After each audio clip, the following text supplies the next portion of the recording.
Il y a 10 millions d'années, un singe s'est lancé à l'assaut de l'inconnu. Ses descendants ont suivi ses traces allant toujours de plus en plus loin. 1 million d'années plus tard, une nouvelle révolution est en marche.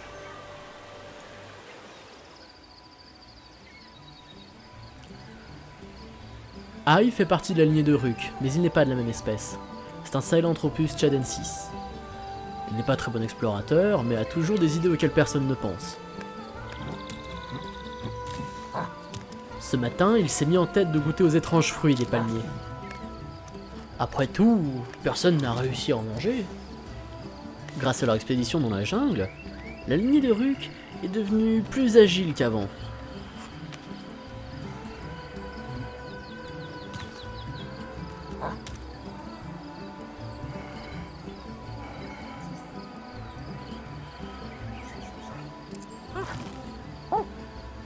Une peau très épaisse recouvre le fruit, mais Ai est patient, et même si ça lui prend un peu de temps, il n'a pas beaucoup de mal à la retirer.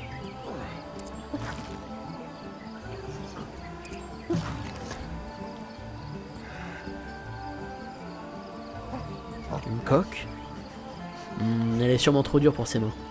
Peut-être qu'il trouvera quelque chose pour la casser au camp.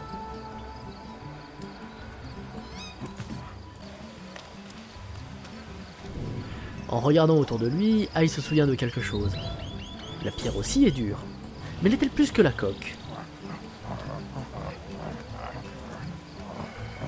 Il n'y a qu'un seul moyen de le savoir, il faut essayer.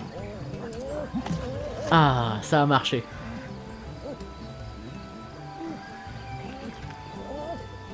Le fruit est très bon, mais pendant qu'il mange, lui vient une autre question. Si la pierre peut casser la coque, alors elle peut peut-être casser autre chose. Mais sur quoi essayer?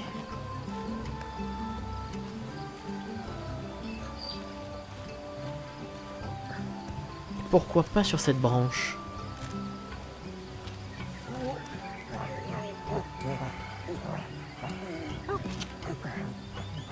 À chaque coup qu'il donne avec la pierre, les branches plus petites s'en vont. Mais cela reste quand même plus rapide avec les mains.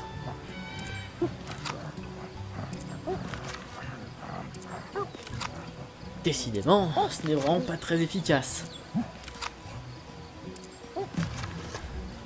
Maintenant qu'il a un bâton, peut-il aller plus loin?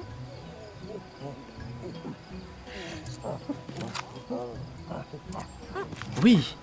Plus Ai frappe son morceau de bois, plus celui-ci s'affine.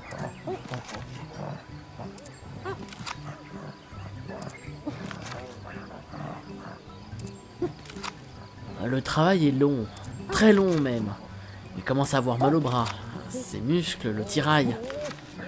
Il en vient même à se demander si c'est vraiment utile ce qu'il fait, mais il continue.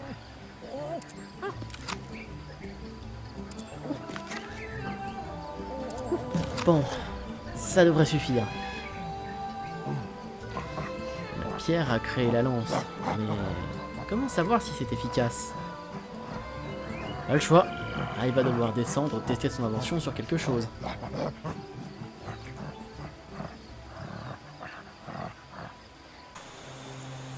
Le jeune singe sait utiliser ses sens pour éviter les mauvaises rencontres.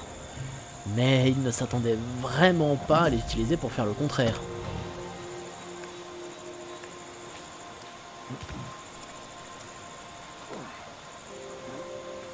Le phacochère qu'il a entendu ne bouge pas beaucoup. Il doit sûrement boire ou se reposer. Ai sait qu'il doit s'approcher doucement, car il n'a pas vraiment droit à l'erreur. Il a trop souvent vu les siens se faire gravement blesser par une charge de phacochère.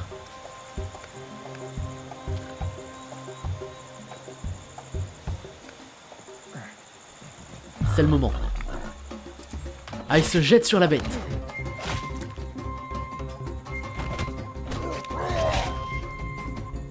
Sa lance transperce la gorge de l'animal à plusieurs reprises. Il tombe. Inerte.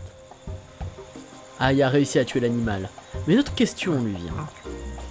Si la pierre casse la coque, et qu'elle améliore le bâton, que fait-elle à l'animal? Alors il expérimente.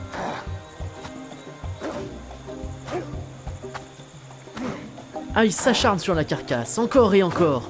Mais ses efforts commencent à payer.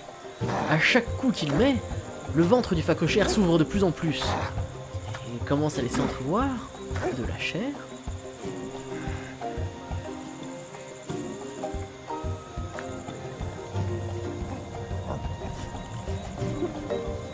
Les grandes dents en mangent. Mais quel goût cela peut-il bien avoir?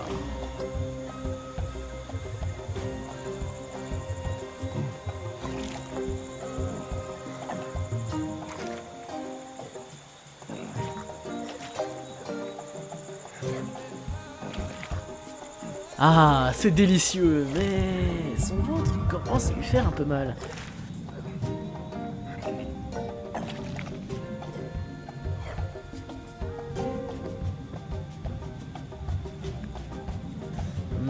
Il devrait rentrer. Dans son état, il devient une proie facile.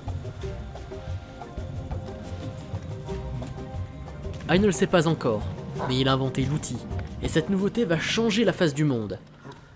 De la simple pierre, elle va évoluer, allant du broyeur pour les plantes, au hachereau, plus efficace pour dépecer ou créer des lances. L'outil va permettre à nos ancêtres d'exploiter plus de sources de nourriture, devenant petit à petit omnivores. Il leur rendra aussi possible de construire leur première défense, les rendant plus confiants à l'idée de quitter la jungle. Tous ces changements provoqueront bien plus tard la naissance de la médecine, mais cela sera pour une autre fois.